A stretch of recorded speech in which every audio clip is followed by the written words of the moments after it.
أعوذ بالله من الشيطان الرجيم بسم الله الرحمن الرحيم الحمد لله رب العالمين والعاقبة للمتقين والسلام والصلاة على رسوله محمد وآله وأصحابه أجمعين أما بعد bugünkü dersimiz tününkü dersimizin ahir devamı. Yine biz aldığımız derste haber mufrad jamitdan kelganda bu xabarda mubtada qaytgan zimir bo'lmaydi.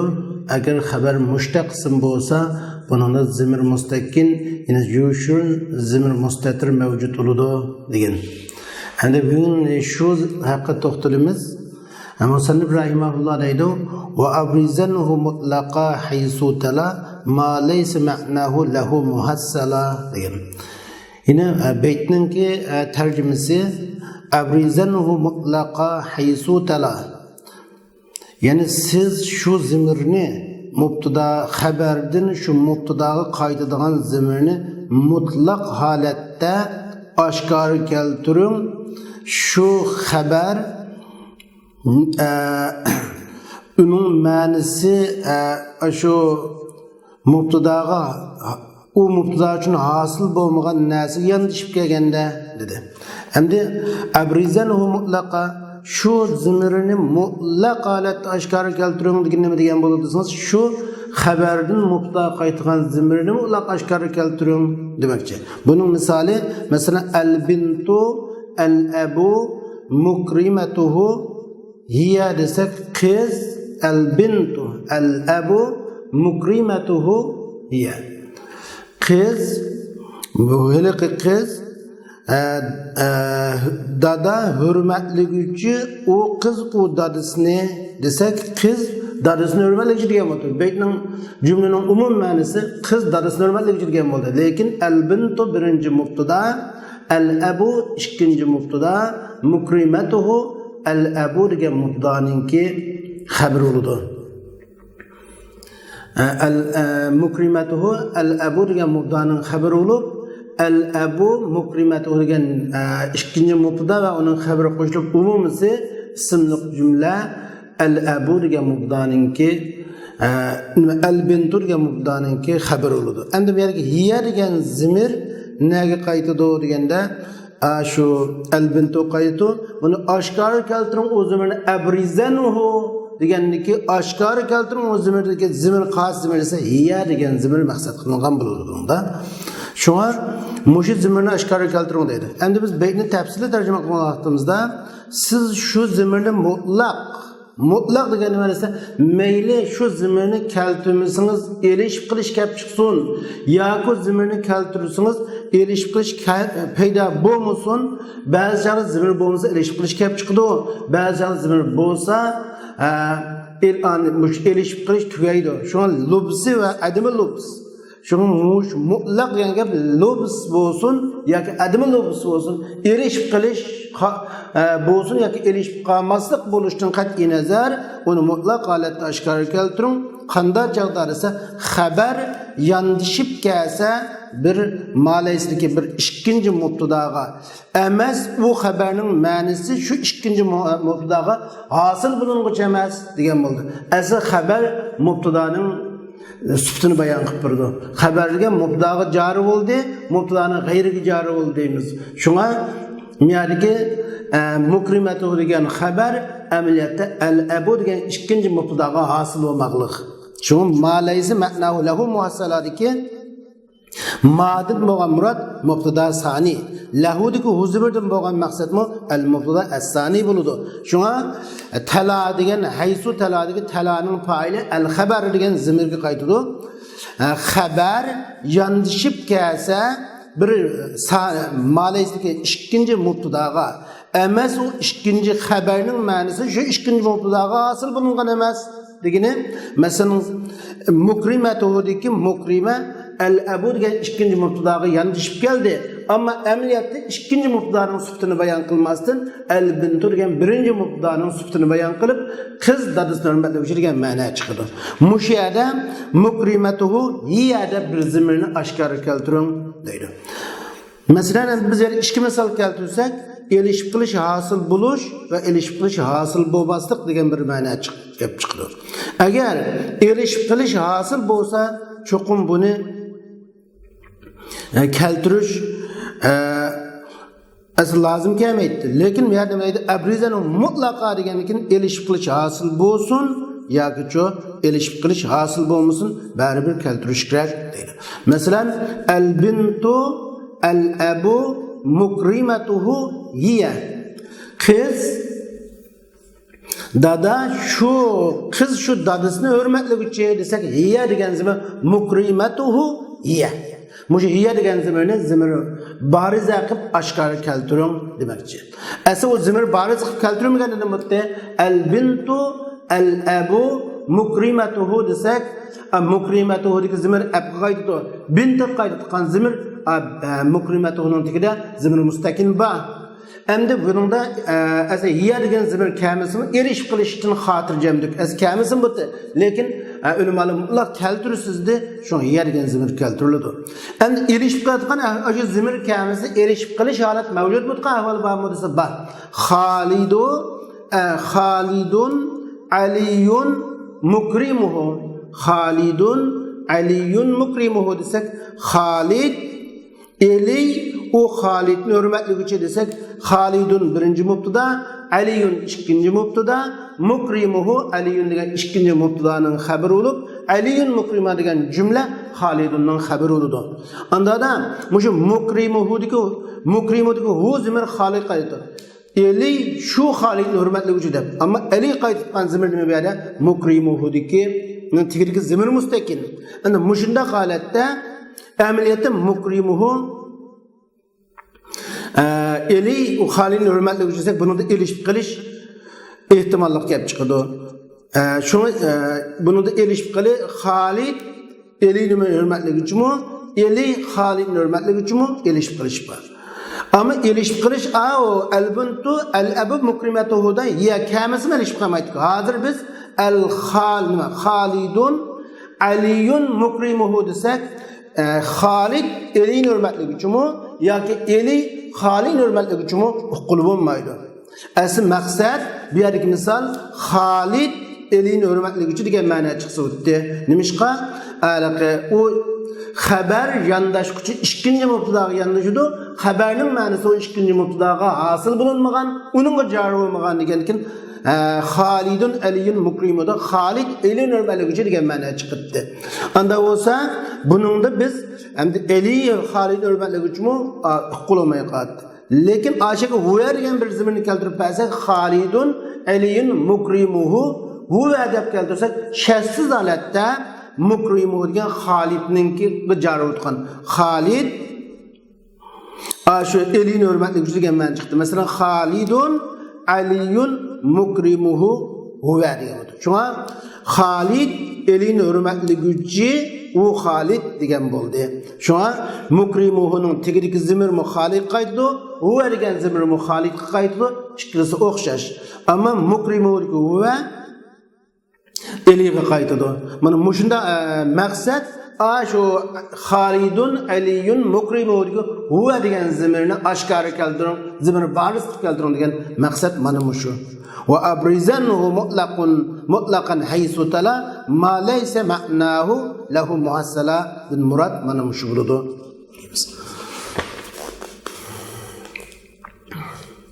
Endi navbatda hozirgi o'qimoqchi bo'lgan baytimizda mubtadaning xabari shibil jumlalab ketgan, ya'ni ko'ramiz.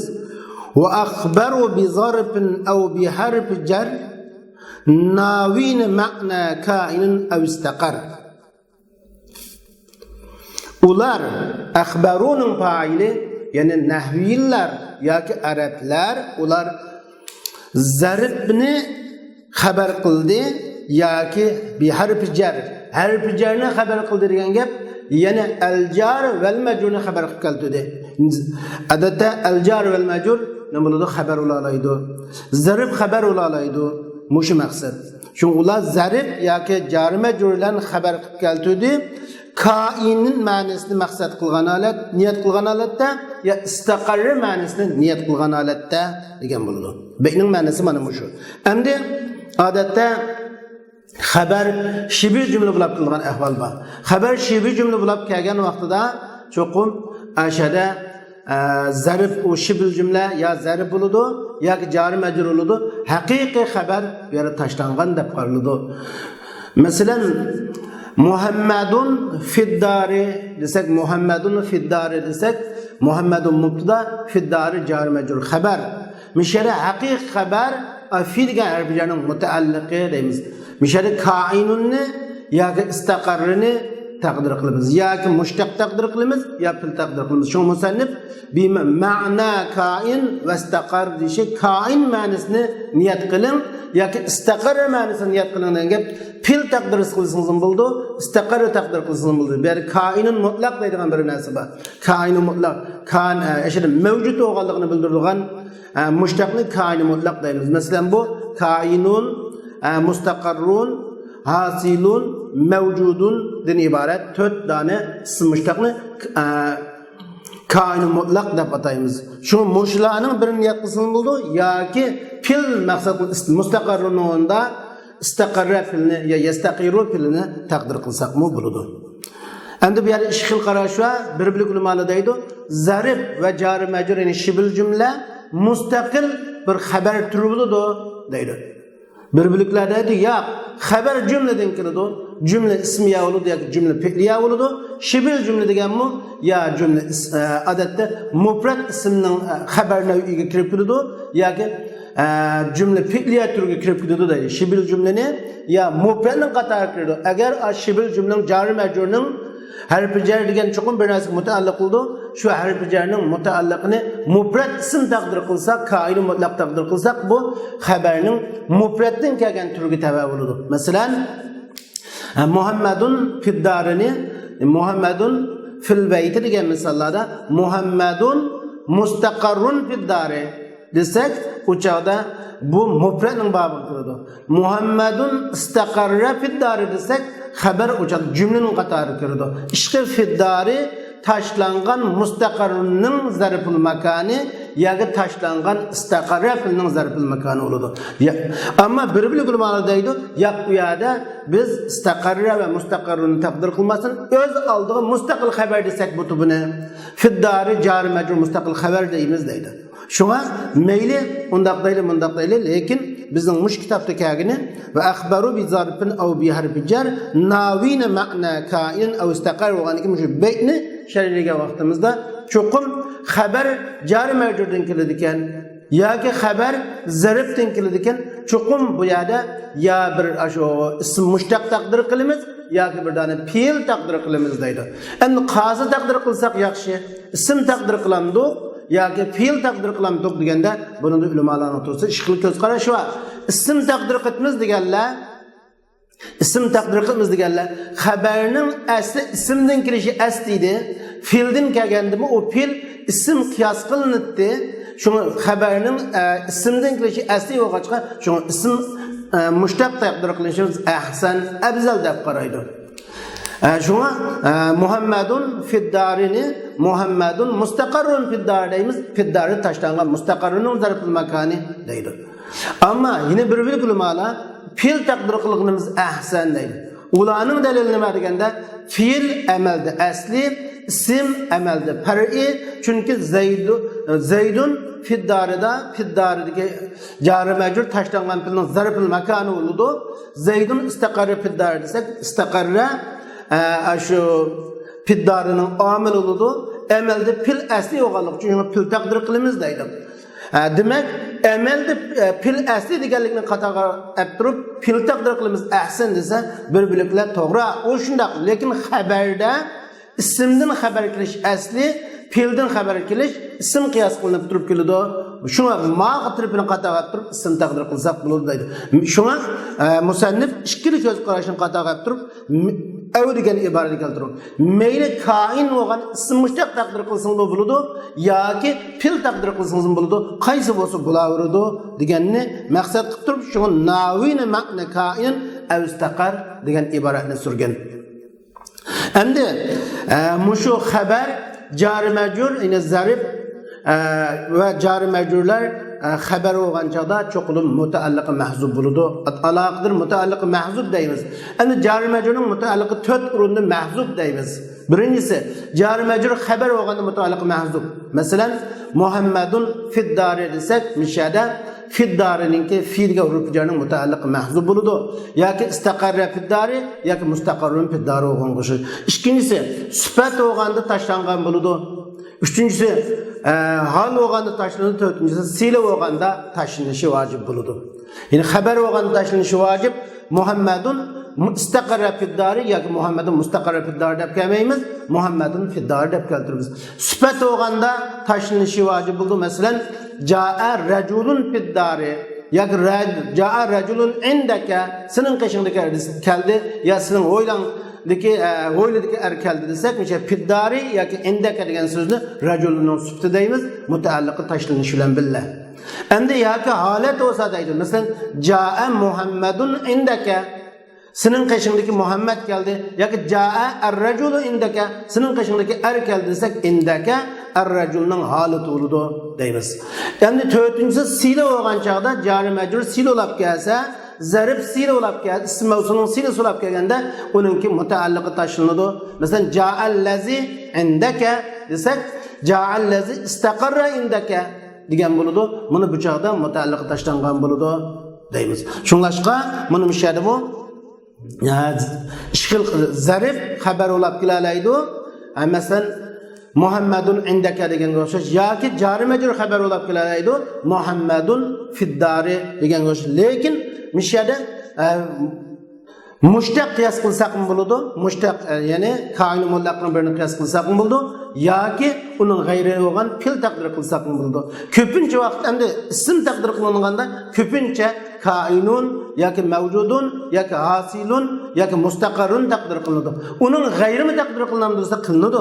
Masalan, alhamdulillahi robbil alamin desak, alhamdulillah lillahi jari majrur xabar, agar biz xosini taqdir qilsak yaxshi bo'ladi. Butkul madhiya Allohga xos deganga o'xshash. Shunga maqsad xabar shibir jumladan kilalandi kilanmandi deganda kilalaydi degan misol. Endi xabar shibir jumladan kelgan chaqda mutaalliq bilan qo'shilib, u jari majrur xabar tashlangan aloqasi bilan qo'shilib, u zarif xabar tashlangan omil bilan qo'shilib, jari majrur xabar tashlangan omil bilan qo'shilib desakmi bo'ladi yoki o'z oldin xabar deb tashlangan ani demasakmi bo'ladi? Chiqil qarash. ولا يكون اسم زمان خبرا أن جثة وإن يفيد فأخبرا. Endi ism zaman ve ism makallar haber olab kelalemdi kelenmemdi. İsm zaman yine zarful zaman ve zarful makallar haber olab kelalemdi kelenmemdi kilidu. Endi her qandığının modisi yok. Ve la yakunu ism zaman habara. İsm zaman yine zarful zaman haber olmaydı. Haber olab kelenmeydi. Niminin cüssünün haber olab kelenmeydi. Ve la yakunu ism zaman haberan en cüsse. Cüssünün haber olab kelenmeydi. Diginimiz yani ism zatının haber olab kelenmeydi. İsm ma'nanın haber olab kelenmeydi. Mesela as-savm as-savm fil nahar desek roza tutuş gündüz de desek bunu bula olurdu. Roza tutuş degan ismi ma'na olurdu. Ama ismi cüsse deganimiz ismi zat maqsad qildi. Uning aksini ism ma'na. Mesela as-savm gadan roza ata desek as-savm gadan desek bula olurdu. Lekin Muhammadun gadan desek Muhammad ata degili olmaydi. Nimishqa as-savm ismul ma'na. Ama Muhammed degan gap şu ism zat. Cüssüdün maksat Muhammedga o'xshash. Shunda ismlar maqsad qilinadi. Buni mushrak xabar olinmaydi. Endi va in yufid fa akhbira. Agar ashi ism zat, ism zaman, zarf zaman ism zatning xabari bulanmaydi. Jism egilleri olgan so'zning xabari bulanmaydi. Megar xabar olsa agar bir foydani bersa va yufid fa akhbira. Agar bir foydani bersa fa akhbira ansilni qilinguna xabar qiling uni siz deydi. Aşu zamanni ismi cüssününki cisim ilgisi olan isimlerini haber kılsanız buludu ve akbira buludu. Hem de payda ve eserde payda kanda vücudka çıkıdıysa payda üç xil aletinin birinden çıkıdı. Ya ki zarf zaman süperleşten haslansa uçağda bulavurdu. Mesela Muhammedun el-yevm Muhammed bugün diyor. Ya ki Muhammed yevm Muhammed bir günün içinde diyor Muhammed Muhammedun fi yevmin mumtiril Muhammed yağmurluk gün istedi desek buludu. Uçağda bulavurdu. Şuna üç xil iş var. Birincisi taksisü zaman bi vasfin. Şu zarf zamanı süperleş arkalık haslasa uçağda bulalaydı. Ya ki izafet arkalık bolsa buludu. Mesela nahnu fi şahrin biz ayının içinde de haber kılınmaydı. Muhammedun fi şahrin diyormaydı. Ayda diyormaydı. Lakin Muhammedun fi şahri savm. Muhammed rozu tutuş eyda desek buludu.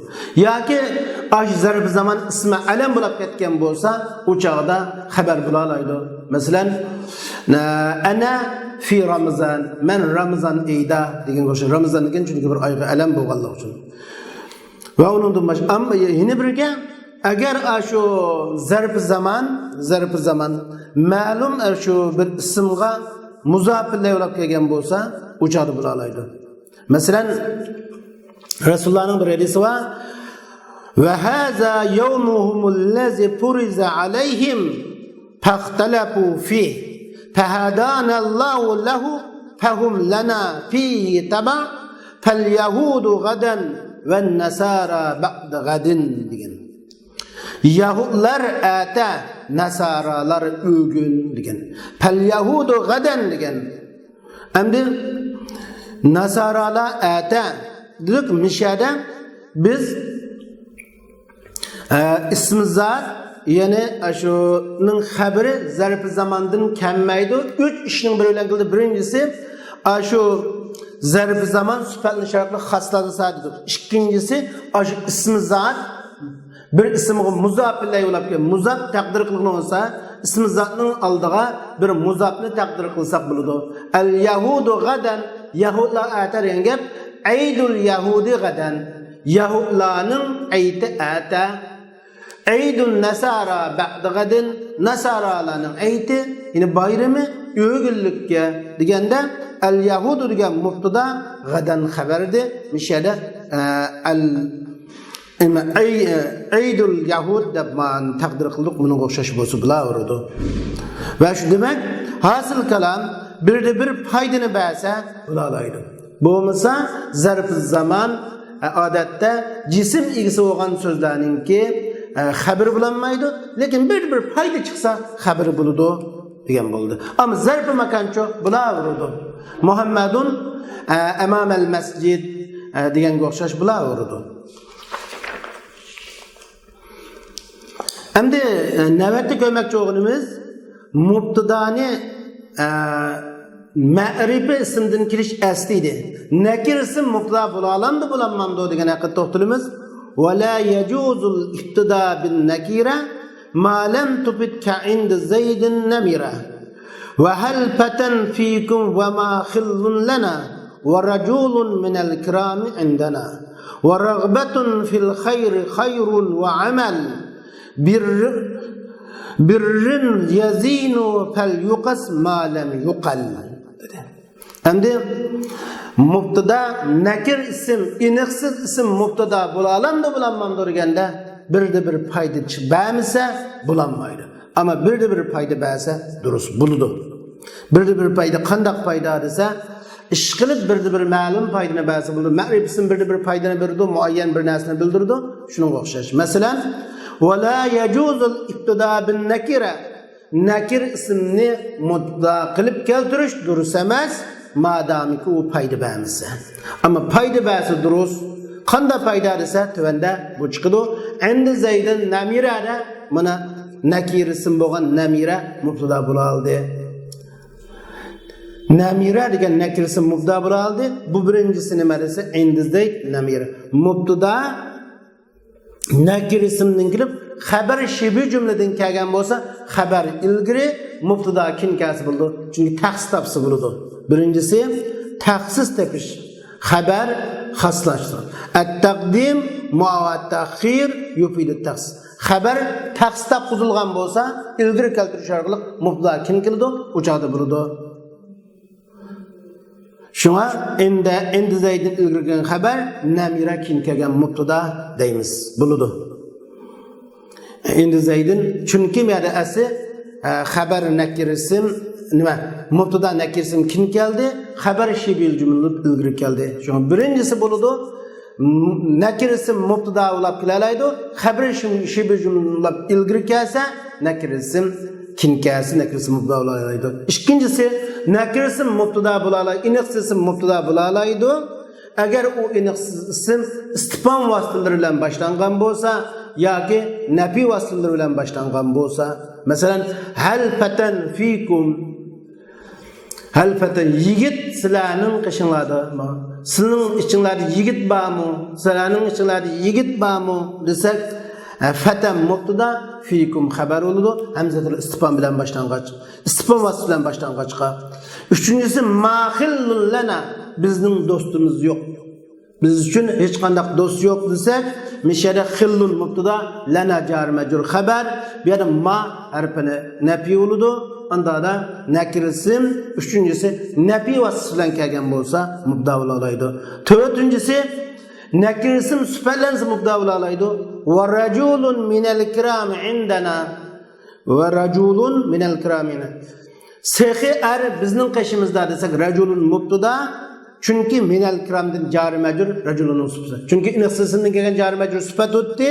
Minal kiram rajulun sifati bo'lib rajulun minal kiram juz'ul mubtada, indana juz'ul xabar bo'ldi. Endi to'rtinchisi rag'batun, to'rtinchi misol yo'l rag'batun fil xayri xayrun. Yaxshilik qiziqlantirish yaxshi ishdir desak, nakirsim mubtada bo'laydi, nakirsimning omillik roli bo'lsa. Rag'batun mubtada fil xayri rag'batunga mutaalliq bo'lganligi uchun bo'laydi. Chunki rag'batun fil xayri mubtada, xayrun xabar omillik roli bo'lsa bo'ladi. Beshinchisi nakirsim mubtada bo'laydi. Altıncısı, birincisi endi Zaydun namiraning deganga o'xshash mubdakin xabar ilgiri kelgan bo'lsa, ikkinchisi istifhom bilan kelsa, uchinchisi nafi bilan kelsa, to'rtinchisi sifatlansa, beshinchisi omillik bo'lsa, oltinchisi nakirisi muzab bo'lgan bo'lsa, mubda bo'lalaydi. Bir foyda degan mana shu. Va amalu birrin yazinu. Yaxshi amal yazin, amalu birrin yazinu chiroyli bo'ladi dedi. Amalu birrin yazinu. Hamda amalu mubtada muzab, birrin muzab lay, yazinu jumla xabar. Yaxshi kishining amali chiroylidir. Yaxshilik qiluvchining amali, birrini yaxshilik qiluvchi deb olsak, yaxshilik qiluvchining amali chiroyli bo'ladi. Val yuqas ma lam yuqal. Hamda bu yerda hammani deb qo'yilmaydi. Hammani deb qo'yilmaydi. Val yuqas ma lam yuqal. Deyilmeginni deyilginiga qiyas qilin. Deyilmaganlarni mishada so'zlanmaganlarini endi shuni qiyas qilib bir foyda chiqsa bo'laveradi. Masalan, nakirsim mubtada bo'lsa, nakirsim duoni ifodalab bersa mubtada bo'lalaydi. Masalan, salamun alaykum desak salamun mubtada, alaykum xabar. Vaylun lil mutaffifin desak vaylun mubtada, lil mutaffifin xabar deganga o'xshash duoni ifodalab bersa bo'laveradi. Va undan boshqa nakirsim yana mubtada bo'lalaydi. Masalan, shart ma'nosi ifodalab bergan bo'lsa, man jadda wajada deganga o'xshash man ism ashada ismi shart mubtada nakirayna bo'lalaydi. Shu nakirsim undan boshqa nakirsim sifatlangan bo'lsa mubtada bo'lalaydi degan rajulun minal kiram chiqdi. Shuning o'xshagan yana nurg'un misollar bor. Odatda bir foyda chiqsa bo'ladi, bir foyda chiqsa bo'laveradi. Şuna bu bazı kitaplarda nakirisining mubtada bo'lgan 30 necha o'rnini so'zlagan, bazı kitaplarda 25 ni so'zlagan, aniq so'zlagan ishqib biz bu yerda bilib olish tegishli bo'lgan narsa nima degani nakirisi mubtada bo'ladimi, bo'lamamdi. normal halatda bo'lmaydi. Ama bir payda çıksa bular urdu. Mesela Nakir isminin mutabık tutan yerlerden mesela şerrun ehrezan abin degenge o'xshash va undan boshqa mesela ma ahsana hada sama' desek erkin ma ta'ajjubiya mubda bo'lalaydi. Nimishqa ashirki ma nakira bo'lsa lekin ta'ajjubni ifodalab berganlik uchun mubda bo'lalaydi. Bir foydani berdi. Demek hasıl kalan bir foyda chiqsa mubda bo'lalaydi. Bu bir umumiy qoida. Biz mushuni yaxshi egallab olsak, qolgani bizga aytib asallan tuyuladi. Endi navbatda ko'rmoqchi bo'lganimiz taqdimul xabar javozan. Endi xabar mubtadaning tartibi qanday bo'ladi deganda, avvalan mubtada kelish, undan keyin xabar kelish. Avvalan mubtada, saniyan xabar. Shuni birinchi qatim mubtada kelish, undan keyin xabar kelish. Bu asli qoida mana shu. Endi shu asli qoida buzilib, 5 mubtada 5'te xabar keyingi qilgan ahvol bormi? Desa bor. Mesela endi Zaydun namiradimi bu bir qatim misol olib chiqib bo'ldi.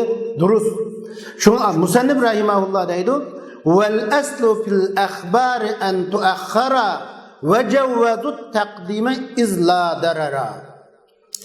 Xabar keltirishki asli tip qoida xabarning keyin keltirilishi.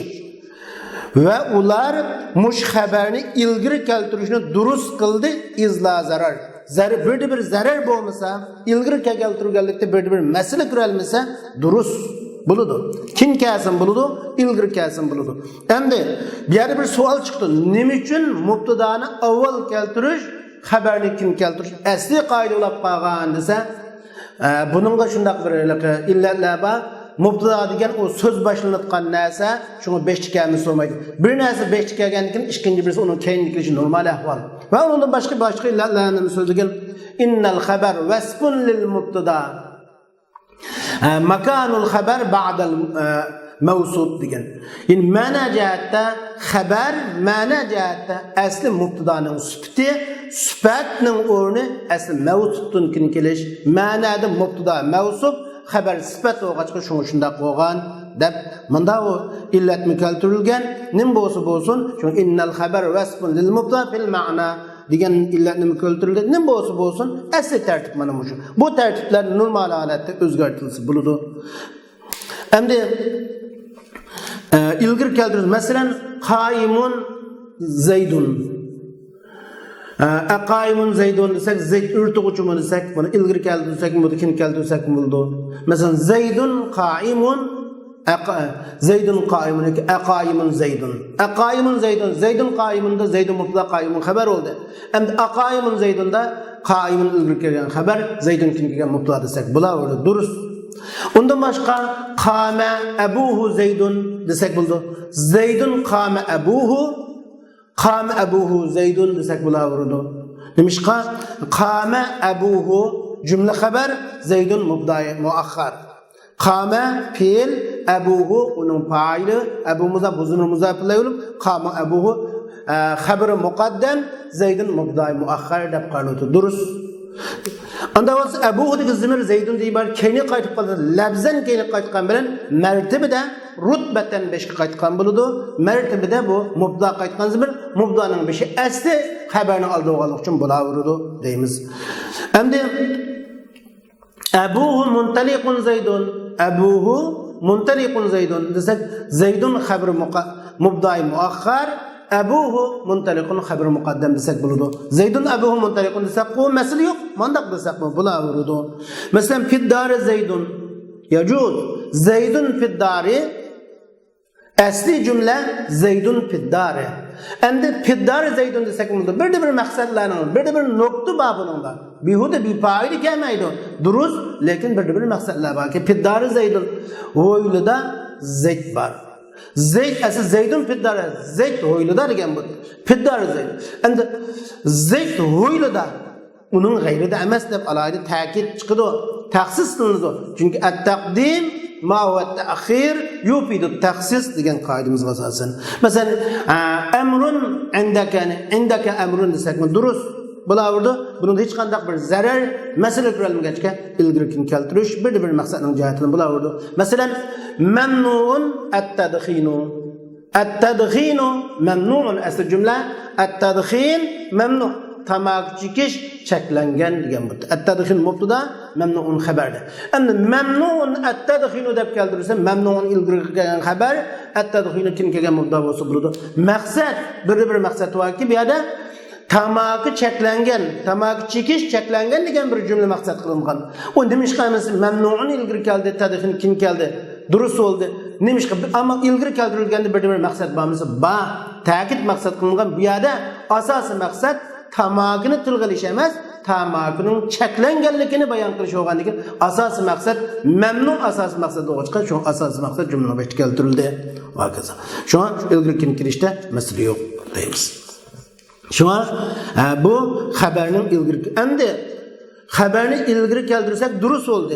Haberini kin keltiriş vacip bo'lgan hamda yuqorida keltirilgani taqdimul xabar javozan durus holatda xabarni ilgari keltirish bo'lgan bo'ldi. Endi xabarni kin keltirish vacip bo'lgan ahvollar bor. Tuvanni kurullarda xabarni chuqur kin keltirish vacip. Masalan, Musannif rahimahulloh mundaq deydi: "Famnahu hina yastavil juz'an urban ve nukran ademey bayan keza iza mel fi'lu kanel habara ev qusid isti'maluhu munhasira ev kana musnadan lizi la mübteda ev lazim sadri kemen li muncida." Deb tüvenki 3 beytta haberinin kin kilişi vacip. Yine avvelen mubtada, saniyen haber kilişi vacip degan bu qoida mush 3 betda o'tirib qo'yiladi. Famnahu hina yastavil juz'an. Xabarni ilgari keltirishni cheklang. Bayan 5 xabar ilgari keltirish durust edi-ku.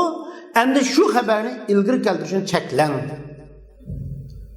Fin qachonliqqa nada cheklaymiz? Qandaq yerda cheklanadi? Hina yastavil juz'an. İki cüz'i beraber bo'lganda, qaysi ikki cüz'i juz'ul mubtada va juz'ul xabardan iborat ikki cüz'i beraber bo'lib qolgan chog'da cheklang. Nimada beraber bo'lib qolganda? Urfan aw nukra. Ikkilisi ma'rif bo'lib qolibdi, mubtada va xabar ikkilisi ma'rif bo'lib qolsa, yoki mubtada va xabar ikkilisi nakir bo'lib qolsa, bu chog'da ma'rifi nakirlikda beraber bo'lib qolgan chog'da avvelen mubtada kelsin, saniyen haber kelsin deydi. Ve şundaqla ikkisi ma'rifa ve adime bayan. Qasın mubtada, qasın haber kelgini farq qilib turadigan bayan qilib bergisi yo'q ekan. Buni mushuni o'xshashib qolsa. Qasın mubtada, qasın kelgini haber kelgini bayan qilib turadigan bir bayan qiluvchi bo'lsa, u chog'da xabar ilgari mubtadasiga kelsin yajoz. Ammo qarina bo'lmaganda adamel bayoniga onun qasın mubtada qasın xabar kelganini bayon qilib beradigan bir bayon qiluvchi bo'lmagan vaqtimizda avval kelgan mubtada kim kelgan xabar bo'lish kerak. Siz mush maqsadingiz bo'yicha keltiring. Masalan, ikkilisi ma'rifa ham bayon qilib beruvchi qarina yo'q misollar bor desa bor. Masalan, shuning misolini ko'rsak, odatda biz Ahuka sadiquka. Senin kardeşin, senin dostun dedi. Ahuka sadiquka. Sadiquka ahuka. İkisi mubtada bu haber buluş keraydı. Ahuka mubtada, sadiqu haber kılındı. Sadiqu'nun mubtada, ahukuna haber kılındı. Endi bunun qası mubtada, qası haber kılış keraydı. 5 işteyinin mubtada, kim keraydı haber oldu. Endi maksadımız neydi? Ahuka sadiquka. Senin kardeşin, senin dostundur deganni, qarindishingizning sizning dostingiz ekanligini xabar qilmoqchi bo'lsangiz, ahuka sadiquka deb keltiring. Ammo sadiquka ahuka deb sizning dostingiz, sizning qarindishingiz deb dostingizning qarindishingiz ekanligini uqtirmoqchi bo'lsangiz, sadiqukani mubtada, ahukani xabar qilib kin keltiring. Bu tartib mushu buncha bo'lsin demakchi. Tartib mana mushu. Endi şu ma'rifi nakirlikda qarina bo'lmaganning misoli. Endi nakirlikda qarina bo'lmagan bayon qilib beruvchi qasın mubtada qasın xabar kelganini bayon qilib beruvchi bo'lmagan misol bormi? Bor. Masalan, abzalun min emrin ebzelun min Muhammed de. Ahmet'ten ebzelrakı Muhammed'ten ebzelraktır desek ebzelun min emrin ebzelun min Muhammed. Emriden ebzel kişi Muhammed'den mu ebzeldir desek emrun min emrun ebzelun min emrin mubtada ebzelun min Muhammed haber oludur. Maksat emriden ebzel olganlarının Muhammed'den ebzel ekanligini bayan qilish maqsad qilingan bo'lg'achqa agar biz muradimiz mushulab turib maqsadimiz emriden ebzel kişinin Muhammed'den ebzellikini bayan qilish maqsadimiz bo'lib turib lekin ebzel min Muhammed'ni ilgari ebzel min emrini kim keltirsak muradimizga muxolifatchilik qilgan bo'lamiz. Bu joyda asli maqsadga zid ulab qolgan bo'lib shunga avval mubtada ondan keyin xabar keltirilishi kerak bayon qilib berguchi bo'lmaganda. Ammo bayon qilib berguchi bo'lganda-chu o joyda bayon qilib berguchi bo'lsa qasın mubtada qasın xabar kelganini bayon qilib berguchi bo'lganda ilgari kinkasi bo'lardi. Masalan Abu Hanifa Abu Yusuf desak yajuz. Qasım mubtada qas xabar Abu Hanifa Abu Yusuf. Anda Abu Hanifa kim? Abu Yusuf kim desa Abu Hanifa bu İmam Abu Hanifa Hanifi mezhebininki imamı Abu Hanifa. Şu. Anda Abu Yusuf kim? Abu Hanifa'nın şagirdi. Anda Abu Hanifa'nın haberi muqaddam, Abu Yusuf'ni mubda'i muakhir qilsak bo'ladi. Her kısmı bunun da Abu Hanifa mubtada, Abu Yusuf haber olmaydı. Bu maksat Abu Yusuf Abu Hanifa'ga o'xshash fil ilm, ilimde yoki ondan başka bir noktada yoki axloqda yoki ijtihodining kuchlik bo'lishda yoki dalil keltirishning kuchlik bo'lishda degandek bir jihatda bir vajhida biz uni Abu Yusufni Abu Hanifaga o'xshatmoqchi. Shu Abu Hanifa Abu Yusuf desak bu yerga maqsad har kısmı Abu Hanifa Abu Yusufga o'xshash degan bo'lmaydi. Abu Hanifa Abu Yusufga o'xshamaydi. Abu Yusuf Abu Hanifaga o'xshaydi. Unda bo'lganda Abu Yusuf xabari Abu Yusuf mubda muakhar Abu Hanifa xabar muqaddam. Asl jumla Abu Yusuf ka Abi Hanifa degan bo'ldi. Bu yerda vajishi adadu tashbih tashlangan tashbih baligh maqsad qilingan. Şunu burunda xabar muqaddam mubda muakhar bo'lsa qarina bor. Qarina nima desa Abu Yusufning shogird ekanligi, Abu Hanifa'ning ustoz ekanligi, her kısmı şagird ustoziga o'xshaydiki, ustozi shogirdiga o'xshatilgan ahvol mavjud bo'lmaydi. Shunga o'xshash. Undan boshqa, masalan, yana arablarning bir she'risi bor. Banuna banu abnaina va banatuna, banuhunna abnaur rijal abaidi deb banuna banu abnaina deb qo'ygan. Bizning ballarimizning ballaridir deb qo'ygan. O qandama bir bizning ballarimizning ballari emas, asli bizning ballarimizning ballarimi bizning balimiz demakchi. Ballarimizning ballari, navrimizmi bizning balimiz demakchi. Asli shu banuna xabar muqaddam, banu abnaina mubtada muakhar bo'ladi. Kim kelgan mubtada bo'ladi? Bizning ballarimizning ballari bizning ballarimizga o'xshaydi demekçi. Ballarımıza o'xshaydi. Ya ballarımızdan o'rnida, ballarımızdan ballarımada. Navrularimiz mi? Bizning ballarimizning o'rnida hisoblanadi deb banu abnaina mubda'i muakhar, banuna xabar muqaddam. Ma'noda qarina va mana qarina ma'naviy qarina va bunga shunga o'xshagan bayon qilib beruvchi bo'lsa bo'ladi, bayon qilib beruvchi bo'lmasa, cho'qim ilgari kelgan mubda kim kelgan xabar olish kerak deymiz. Şununla o'xshash kaza iza malfi'lu kana xabara. Şununla o'xshash xabarni ilgari keltirishni cheklan agar fe'l xabar bo'lib qolgan bo'lsa, agar mubdaning xabari ismdan kelmay fe'ldan kelib qolgan bo'lsa, bu chog'da chuqur xabarni kim keltirsangiz bo'ladi. Masalan, Muhammadun yazhabu deganda Muhammadun mubtada yazhabu xabar bo'ladi. Endi yazhabu xabar bo'ldi, fe'ldan keldi. Endi biz buni xabarni ilgari keltirib qo'ysak nima chiqadi desangiz, yazhabu Muhammadun bo'lib qoladi. O chog'da bu jumlaning tarkibi o'zgarib, jumla ismiyalikdan jumla fi'liyalikka o'zgarib ketib, yazhabu fe'l Muhammadun fa'illab qoladi. Ammo Muhammadun yazhabu desangiz, Muhammadun mubtada, yazhabu xabar bo'ladi. Yazhabuning tegidagi zamir Muhammadga qaytadi. Muhammadun mubtada marfu, alamat rafi ad-damma az-zahira, yazhabu fi'l muzari marfu, alamat rafi ar-rab, alamatul Rab'i azzemme bulup yazhabu fiil fa'il zemri mustatir ya'udu ila Muhammed bulup ya'udu degan fiil onun fa'ili zemri mustatir hammasi qo'shilib jumla xabar fi mahalli rab'i deydik.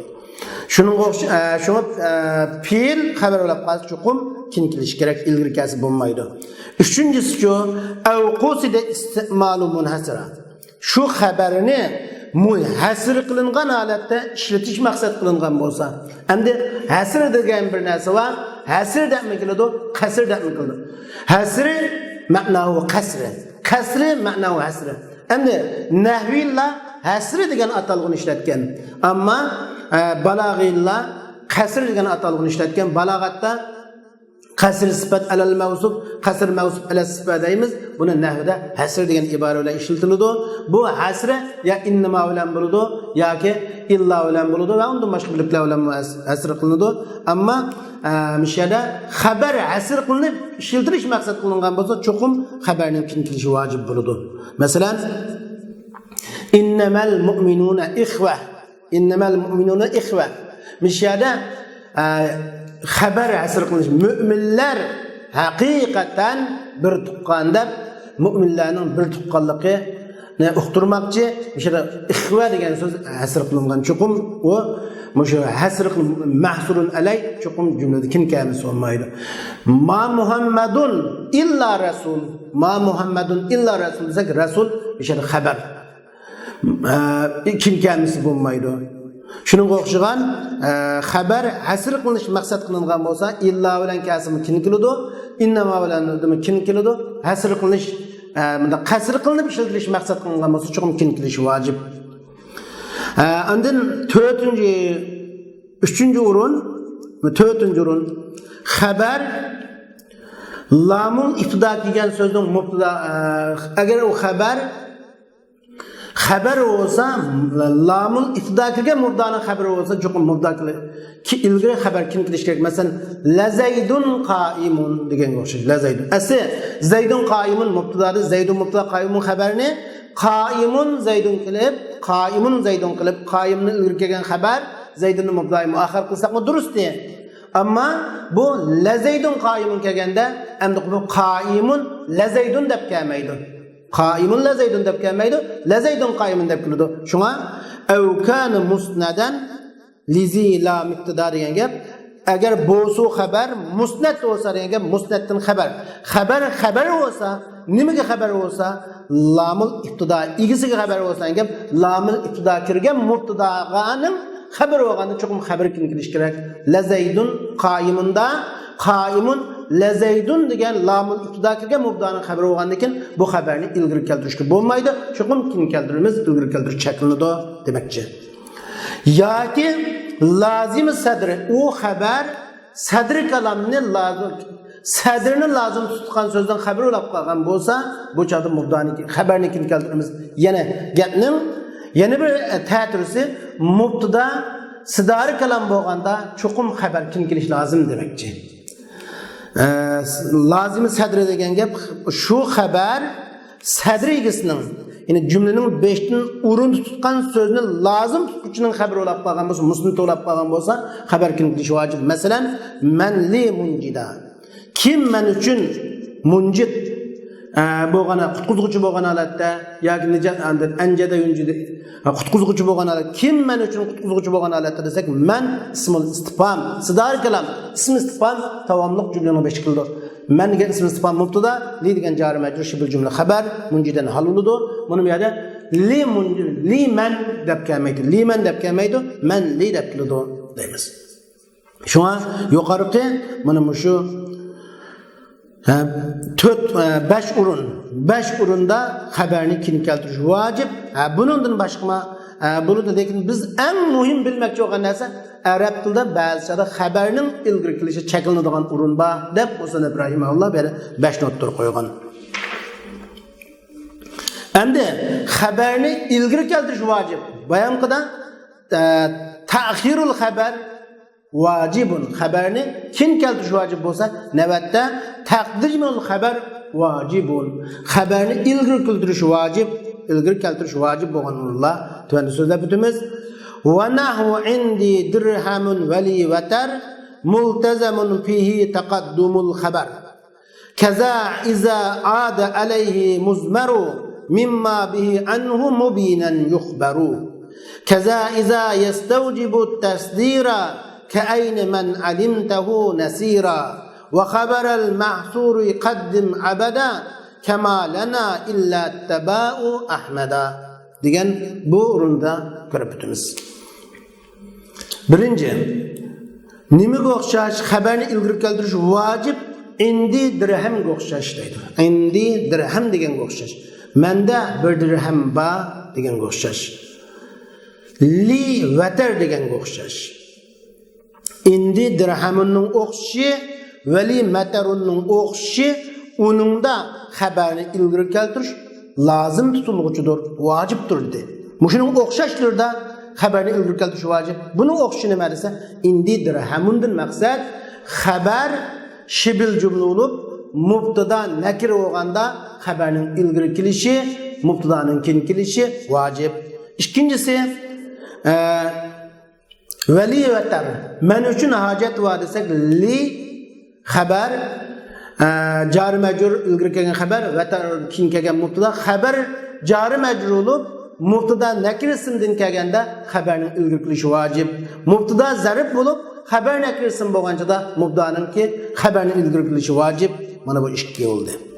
Kaza iza ada alayhi damir mimma bi anhu mubinan yukhbar. Üçüncüsü agar mubtadadan xabarning bir qismiga zimir qaytgan bo'lib qolgan bo'lsa, bu chaqda xabarning ilgari mubtadaning keltirishi vojib. Masalan, fiddari sahibuha, o'ylida o'ylining egisi va fil hadiqati sahibuha, bog'chida bog'chining egisi va fil bayti sahibuhu, uyda uyning egisi va desak, fiddari ilgari kelgan xabar, sahibuha keyin kelgan mubtada, sahibiga adika azimir fiddariga darg'i qaytdi, xabarning bir qismi qaytdi. Unda bo'lsa, üçüncüsü xabar mubtadada xabarga qaytgan zimir bo'lsa, mubtadada xabar qaytgan zimirlab qolganda xabarning ilgari kelishi vojib. Xabarning ilgari kelishi vojib bo'ldi, mubtadaning kelishi vojib bo'lib qoladi. Mushu kaza iza ada alayhi muzmara. Shuning o'xshash agar qaysi xabarga bir zimir qaytsa, nimadan bir mubtadadan zimir qaytsiki, shu xabar bilan shu mubtadadan xabar beradi degan bo'ldi. Shunga mimma bi anhu mubinan yukhbaruni bayon degandek, shu yig'ib tarjima qilganimizda mubtadadan shu xabarga zimir qaytsa deb tarjima qilsak bo'ladi. Umumiy lug'at ma'nosi u mubtadaning bilan u mubtada xabar berilgan mubtadadan mimma bihi anhu mubinan yukhbaruning tarjimasi umumiy yig'ib qilgan tarjimamiz xabar berilgan shu xabar berilgan mubtada bo'ladi. Xabar beruvchi xabar beriluvchi mubtada. Xabar berilgan shu mubtadadan xabarga zimir qaytganda mubtadaning keyin xabarni ilgari kelishi vojib deymiz. Kaza iza yastawjibu tasdira. Shuning o'xshash xabarni ilgari keltirish vojib, xabar jumlaning beshikilishini vojib qiluvchi bo'lsa. Yastawjibu tasdira. Tasdir degan jumlaning beshikilishini vojib qilish degan bo'ldi. Xabar jumlaning beshtin kelishini vojib qiluvchi bo'lganda xabarning ilgari kelishi vojib bo'ladi. Masalan, ayna man alimtahu nasira. Sen uni yordam beruvchi deb bilgan kishi nada? Dedi. Ayna. Nada? Bir kishiki bilding sen uni yordam qiluvchi deb bilding. Sen yordam qiluvchi deb bilgan kishi nada desak, ayna sual vasl ilgari kelgan xabar, man ismil mavsulluk keyin kelgan mubtada. Mishada ayna degan xabarning ilgari kelishi vojib. Nimishqa ismil istifham jumlaning beshta kelishini vojib qiladi, lozim tutadi deymiz. Yana o'rinlardan birisi va xabarul mahsur qaddim abada. Mahsurning xabarini mangu ilgari qiling deydi. Biz bayan xabar mahsur olsa kim keltirish vojib degan, navoda mubtada mahsur olsa mubtadani kim keltirish vojib bo'ldi, bu chaqda xabar cho'qim ilgari keltirish vojib bo'ladi. Chunki mahsurning xabarini gap mubtada hasr qilingan bo'lsa, shu hasr qilingan mubtadaning xabarini qaddim abadan mangu ilgari qiling.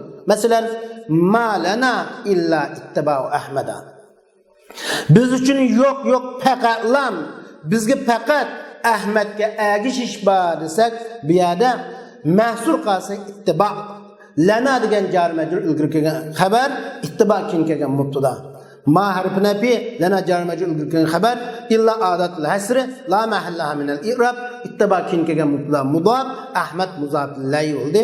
Shu mishada ittibo ninki xabar bo'lgan lanani ilgari kelishi vojib. Onda bo'lsa birincisi indi dirhamga 1 livali vatar 2 az mubtadadan xabar zamir qaytish 3 jumlaning 5 o'rin tutish 4 xabar al-mahsur 5 yani 5 o'rinda xabarni ilgari keltirish vojib 5 o'rinda xabarni kin keltirish vojib deb chiqdi. Anda da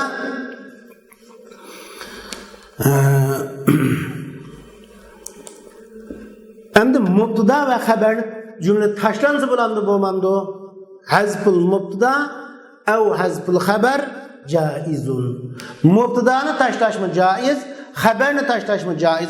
Mubtada'nı taşlatish, cümleden ya haberini taşlatish ya ikkilisini taşlatish mi durus? Cümlede mubtada taşlansın buludu, haber taşlansın buludu. Mubtada var ikkilisi taşlansın buludu. Qanchada al-hazf yajuz iza ulima al-hazfu. Taşlanganlık bilinse taşlanışı durus. Her qandaq bir narsaning taşlanganlığı bilinse taşlansı buludu. Şu Musannif rahimahullah deydi, hazbu ma yu'lamu jaizun kama taqulu zaydun ba'da man indakuma. Ve fi cevab kayf zaydun qul danib fa zaydun ustughniya anhu iz urib deydi. Umumi qaidimiz bilinse taşlansı buludu. Şuna taşlanganlığı bilinadigan narsani tashlab o'tish joiz. Hazbu ma yu'lam taşlanganlığı bilinadigan narsani tashlab o'tish joiz. Zaydun sizning man indakuma sirishkinlarning qashida kim bor degandan Zayd deganingizga o'xshash. Siz man indakuma sizlarning qashida kim bor desak Zayd deb javob berganingizga o'xshash. Kayfi Zayd, Zaydning ahvoli qandaq degan savolning javobida, kayfi Zaydning javobida, Zaydning ahvoli qandaq degan so'zning javobida danib, og'riq deb deganingizga o'xshash. Mishada Zayd kayfi Zaydda Zayd bin danib degan xabar bilan javob berdi. Zayd degan mubtada tashlandi. Fazaydun ustughni yani bu cümleden Zayd bihacet bulundu çünkü o Zayd sualda bilingen. Kayfi Zaydda sualda tilg'anilganligi uchun şun cevapta danib yani mariz deb javob berdik ama Zayd degan mubtada tashlandi. Nimishqa on sualda tilg'anilganligi uchun sualda bilindi, tashlanganligi bilinadi. Zayd desa bemor demakchilik. Endi men indakumada sizlar ishqilgan qishda kim bor desak Zayd indana deydik. Onun nima xabar tashlandı, mubtada so'zlandi. Birinci misalimizda mubtada so'zlanib xabar tashlandı. İkinci misalimizda xabar so'zlanib mubtada tashlandı. Durustken, endi ikkilisi tashlansa bo'lamdi, siz bo'ladi. Muhammadın mesela biz Zaydun hazirun Zayd hazır mı dese naam desak iştamam yoki la desak iştamam. Naam yoki la bilan javob berdik. Bundan keyin javobni so'z desak bo'ldi, so'z demasak bo'ldi. Chon tashlanish durust, tashlansa. Bular o'rdi. Endi yani navbatda bizning o'tir qo'ymoqchi o'g'limiz yana hozir bizning so'z demoqchi o'g'limiz ba'd la g'aliban hazful xabar hatmun va fi nas yaminin zastaqar deb xabarning tashlanishi vojib bo'lgan haqida to'xtalamiz. Yani xabar qanday urlari tashlanishi vojib deganda ba'd la g'aliban hazful xabar hatmun fi nas yaminin zastaqar.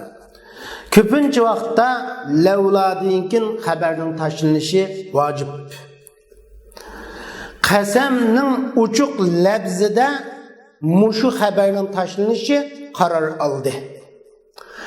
Ba'da vavun aynat mafhumu ma'a ma'nosini bildiradigan va'dan keyin xabarning tashlanishi vojib. Kullu sani va ma sana deganga o'xshash. xabar bo'lishqa xabari yuşurun kelgan mubtadadan xabar bulanmayotgan holning oldida u xabarni tashlash vacib. Zarbil abd musian va atammu tabyinil haqq manutan bil hikam deganga o'xshash. Endi lavladin kin ko'pincha vaqtda lavladin kin xabarning tashlanishi vacib dedik. Masalan, lavlal hava la halakan nas deganga o'xshash. Hava bo'lmagan bo'lsa kishilar halak bo'ldi. Lavla tabib la halakal mariz. Doktor bo'lmagan bo'lsa kasal halak bo'ldi deganga o'xshash. Endi mishada lavladan keyin bir xabar tashlandi. Bu tashlangan xabar mavjudun. Ko'pincha vaqtda bu xabar mush kainun mutlaq bo'ladi. Kainu am deb mataymiz, kainu mutlaqmi deymiz. Agar ashara tashlangan xabar kainu mutlaq bo'lsa, kainu am bo'lsa, yine men bayan etdim kainu am, kainu mutlaq degan hasilun, mavjudun deganga o'xshash. Masalan, mustaqarrun, kainun, hasilun, mavjudun muhtassoz. Ama bunun g'ayri taqdir qilinayotganday bo'lsa tashlanmaydi. Ama muhtassoz taqdir qilinishi ehtimolli bo'lganda cho'qim bu xabarning tashlanishi vojib bo'ladi. Bayon keltirilgan misollarda shunga o'xshash kelaveradi. Masalan, lavlal ma la halakal atshan. Su bo'lmagan bo'lsa ussuz halak bo'lib ketdi. Ussuz odam halak bo'ldi, yo kishilar halak bo'ldi, yo hayollik mavjud bo'lmaydi degandek. Shuni mavjudun degan xabar tashlangan. Va shundaqla qasam so'zining ochiq labzi qasam bo'lganda, ochiq bir qasam labzi ochiq kelganda uning xabari tashlanadi. Yamini yoki odatda qasam va fi nas yaminin zastaqar. Qasamning ochiq labzi kelganda xabarning tashlanishi vojib bo'ldi dedi qanday. Endi qasamning ochiq labzi deganimizda endi la umruka in deganga o'xshash, la umrullahi qasami deb keldi. Allah la umrullah Allohning mavjud bo'lib turishi mening qasamimdir. La umrullahi qasamu. Amru degan bu yerda la umrullahi qasam. Allohning mavjud bo'lib turishi mening qasamimdir deganga o'xshash. Endi ahdullahi qasami. Allohga ahdi berish mening qasamimdir deganga o'xshash. Endi shu qasam so'zi aniq iboralar, shu qasam ishlatgan bir ochiq iboralar bor. Shu qasam ishlatgan ochiq iboralar mubtado bo'lganda uning xabari tashlanishi vojib deb qaraymiz. Yani birisi ma'a ma'nosini bildiradigan vadan keyin kelgan xabar tashildi. Masalan, kullu jundiyin va silahuhu deb keladi. Kullu jundi va silahuhu. Har qanday askar o'zining quroli bilan qurollanguchi, muqtarinan degan xabar tashlangan. Demak, mushada demak bir mubtadaga ma'a ma'nosini bildiradigan va bilan yana bir so'z atqi qilingan bo'lsa, u joyda uning xabar tashlanadi. Masalan, kullu sani va ma sana muqtarinan. Amma va ma sana'dan masnu maqsad. Har qanday yasug'uchi o'zi yasagan narsalar bilan muqtarinan qurollanib tug'uchi, bilib tug'uchi, jumlanib tug'uchi dedik. Asa kullu sani val masnu degan bo'ladi. Kull ma sana val masnu. Yasagan narsa masnu bo'ladi. Kullu sani val masnu yoki kullu sani va ma sana'ga u ma'a ma'nosini bildirgan huruful atf. Ma'a ma'nosini bildirish bilan birga huruful atf bo'ladi. Shunga bundaq yerda xabarning tashlanishi vojib bo'ladi. Yana birisi xabarning tashlanishi vojib bir holning oldida, holatning oldida tashlanishi vojib. Qanday holsa bu hol xabar olanmaydi. Nimaning xabari olanmaydi? Bir mubtadaning xabari olanmaydiki, u mubtadaning xabari qad uzmira yushurun qilingan xabari qad uzmira laysa uzhira. Yine aşkar keltir, xabari aşkar keltirilmey, xabari yushurun qilingan mubtadadan xabar bulanmay hal o'tgan so'zdan oldida cho'qim xabarni tashlanishi vojib. Masalan, buning misoli zarbil abd musian. Mening bir qulni urishim u qul askilik qilguvchi bo'lgan chaqda dedik. Bu yerda musian hal. Musianning oldida xabar tashlangan bo'ladi. Masalan, musian bu yerda xabar qilg'ili bilan musian desa bo'lmaydi. Zarbi degan mubtada, zarbi degan mubtada muzaf, mutakallim niyasi muzaf bilan al-abd zarbi degan masala maf'ulun bi musianni xabar qilg'ilan desa bo'lmaydi. Qilib boqaramizsa, nima qilib bo'lmayotgan?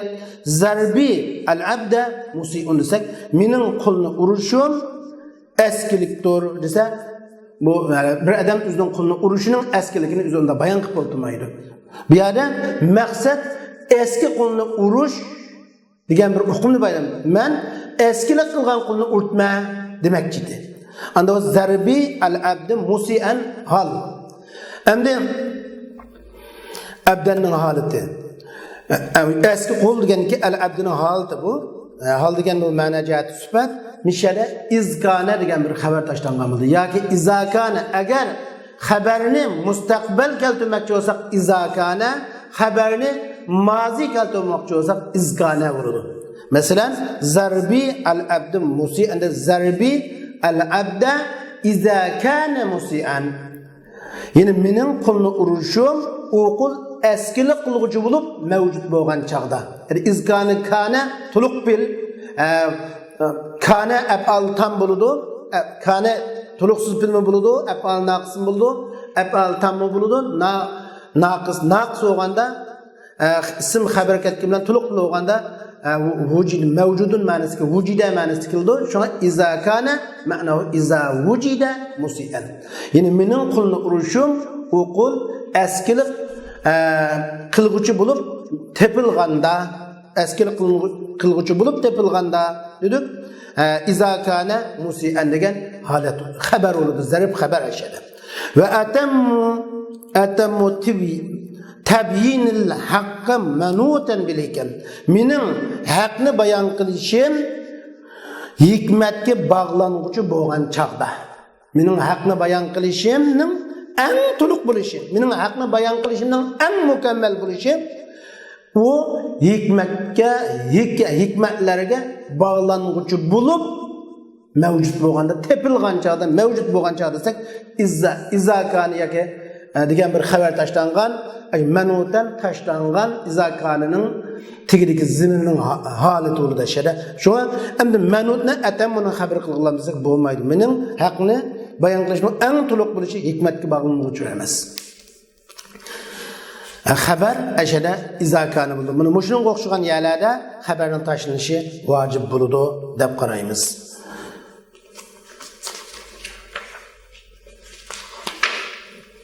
Endi Musannif rahimahullah xabarning ilgirilishi vojib bo'ladigan, xabarning kim kilishi vojib bo'ladigan va xabarning tashlanishi vojib bo'lgan o'rinni so'zildi. Lekin mubtadaning tashlanishi vojib bo'lgan o'rinni so'zlamadi. Mubtadaning tashlanishi vojib bo'lgan o'rinni so'zlamadi, lekin bu qanday chaqda vojib bo'lsa, buningdimi alayda bir necha o'tirib qo'yildi.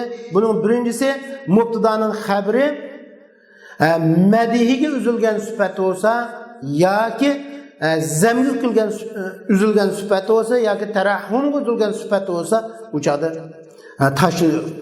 mubtadaning tashlanishi vojib deydi. Masalan, mubtadaning xabari madiga uzilgan yoki zamga uzilgan dedi. Madiga uzilgan, masalan, iqtadi bi Umar. Umarga iqtido qil dedik. Mubtadaning xabari mishada al-adil. Uning xabari madi. Umarga iqtido qil, Umar degan adil Umarga iqtido qil demakchi. Adil Umarga iqtido qil. Mishada al-adilu deb keldi bu. Va degan mubtada tashlangan. Bismillahirrahmanirrahim. Alhamdulillahi robbil alamin. Ar-Rahmanir-Rahim dedi. Endi Bismillahirrahmanirrahim. Bismillahirrahmanirrahim desak bo'ladi shada. Bismillah huvar-Rahmanir-Rahim. Bismillah ar-Rahmanir-Rahim. Ar-Rahmanir-Rahim 3 yo'l durust bo'ldi. Mishadimi? Iqtadi bi Umar al-Adilu da huwa adil. Umar iqtido qil, o Ömer adil desek müşedef üzül dediklerimiz toxtudu demekçi. Haberi medihki toxtulgan süpetli olsa dedik. El adil degen haber taşlangan mubdanın haberi medihki toxtugan müşedef. Endi sökeşki toxtusu mu muyda taşlangan ahval var. İkincisi mubdanın haberi mahsus ni'menin yoki bi'sinin maxsus bilmediği olsa mubtadanın haberi maxsus bilmediği olsa yoki mubtadanın haberi şu maxsus bizden bo'lsa uçağın mubtada taşınады deydi. Mesela ni'mar raculu zaydun desek ni'mar raculu ni'me bilmediği ar-racul onun paylı maxsus bilmediği zaydun eşede. Şuna mubtadanın haberi şu ni'menin maxsus iken ni'mar raculu huve zaydun demekçi. Acep yaxşı u zayd deb huve degen bir zemir eşir mubtada taşlangandaydı. Lekin ba'zilar undaq demi az zaydul mubda'i muakhar ni'mar racul haber muqaddam desek buluttu bunu deydi. Şoň lekin Musannif rahimahullah bunu sözlemegen. Üçüncü bir urun agar mubdanın haberi fiilge naib bolgan masdar bolsa uçuda mubda taşınır deydi. Mesela sam'un ve ta'atun. Sabrun cemil desek bunu müşede mubda taşlanışı vacip taşlangan sabrun cemil haber. Mening fuzusiyem çıraylık sabr qilish. Mening meydanim çıraylık sabr qilish. Degan o'xshash. Sam'un ve ta'atun degan o'xshash. Taşlangan emri mening işim anlaş ve itaat qilish degan o'xshash. Mening sam'un ve ta'atun degan o'xshash. Sabrun cemil o'xshash haberler müşedef bizning pilg'an naiblab kelgan masdar. Asli sami'na ve ata'na degan o'xshash. Munda bo'libdi. Mujning o'xshagan yerlarda mubtada taşındığı ahvallar var. Mubtada taşlanıp endi mesela emri sabrun cemil desek mening işim çıraylık sabr qilish dedik yoki pozitsiyam çıraylık sabr qildim. Asli sabran cemil men çıraylık sabr qildim. Yoki nasburu sabran cemil men çıraylık sabr qilaman. Asbiru sabran cemil men çıraylık sabr qilaman demekçi. Şuna mubtadaning xabari şunda özünün pilg'in ayblab kelgan masdar bo'lsa mubtadani tashlash vojib emas. Biz beşte mubtadani tashlash urunlaridan bir necha urunni so'zladik. Musannif rahimahullah mubtadani tashlash vojib bo'lgan urunlarni tilga olmagan bo'lg'achqa biz bir nechani so'zlab qolganini tafsil so'zlamadik. Ishqilib oxirida mubtadani tashlash vojib bo'lgan urunlarmi bor. Endi yine şu dersimizin devamı haber bir mubdaning bir necha xabar kasi bo'lamdi bo'lmamdi deganda bo'ladi. Bir mubdaning bir necha xabar kasi bo'ladi. Va akhbaru bisnayni aw bi aksara an wahidin kahum suratun shu'ara degan o'xshash. Demak, bir mubdaning bir necha xabar kasidir. Va akhbaru u grammatikashunoslar yoki u Araplar bir mubtadadan ikki xabar bilan xabar verdi. Aw bi aksar yoki bir mubtadaga bir necha xabar bilan xabar verdi. Bir mubtadani bir necha xabar bilan bayon qildi. Masalan, hum suratun shu'ara ular manguchidir, sarat sarının köpüğü sarat manguchidir, şairlardır degan o'xshash. Yoki bir mubtadaning mesela 5-6 kelsin buldu. Hatta bir mubdaning 99 xabar kelsin. Mesela Allah'ni mubda qilib G'afurur Rahim xabar qilib Allohu Rahmanur Rahim G'afurur Rahim degan o'xshash. Bunda bir necha xabarni keltirsak bo'ldi. Masalan, Qur'oni Karimda va huval g'afurul vadud zul arshil majid fa'alun lima yurid deb masalan bunda kelgan. Bir mubdaning bir necha xabar kasi butqanligiga mesela val g'afurul vadud zul arshil majid va mubtada al g'afur birinchi xabar al vadud ikkinchi xabar zul arsh uchinchi xabar al majid to'rtinchi xabar deganga o'xshash. Asl kalam bir necha mesela Muhammadun talibun desak bir xabar bo'ldi. Yoki Muhammadun mujtahidun zakiyun tawilun kabirun saminun deganga o'xshash, alimun, qaviyun deganga o'xshash bir necha xabar kasb bo'ladi.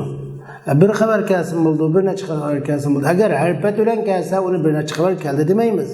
Agar mubdani xabari harfat bilan kelgan bo'lsa, o'chada uni ma'tuf bilan keladi deymiz. Harfat atfsiz kelmoqchi demakchi bu yerda shu bir mubdaning bir necha xabari kasb bo'ladi.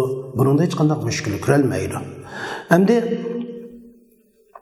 mushuni bilan biz mubda va xabar haqidagi darsimizni shuni oxirlashgan bo'ldi. Mubda va xabar masalan mubda qancha qism mubda nimalardan keladi, xabar nimalardan keladi, mubda xabarning o'tirga qanday munosabatlar bor, qanday bog'lanishliklar bor, qanday o'xshamasliklar bor, nimalardan kelishi durust, nimalardan kelmasligi lozim deganga o'xshash haqida to'xtaldik. Umuman mubda va xabar haqidagi so'zimiz mush kitobda tamam tugudi. İnşallah bundan keyingi dersimiz kana axavatuha, kana va kana türlükler hakkında to'xtalamiz. Kanning ismi nimadan keladi, kanning xabari nimadan keladi, kana qanday jumlaga tava bo'ladi, kana to'liq bil bilamdi bo'lmamdi, kana türlükler necha bil degandek keyingi darsimizda mush kana haqida diqqatimiz shunga bo'ladi. Bugungi darsimiz shundan oxirlashdi va oxir da'vana alhamdulillahi robbil alamin.